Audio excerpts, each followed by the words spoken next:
You ask Tiger to solve. This deals with linear equations with one unknown. The final result is u equals -3/4.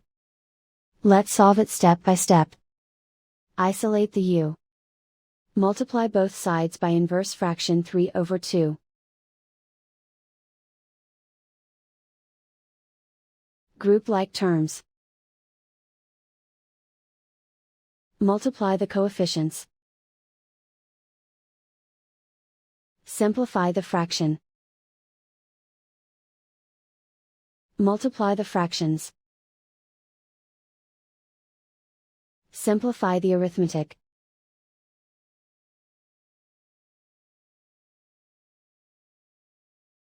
And so the final result is u equals -3/4.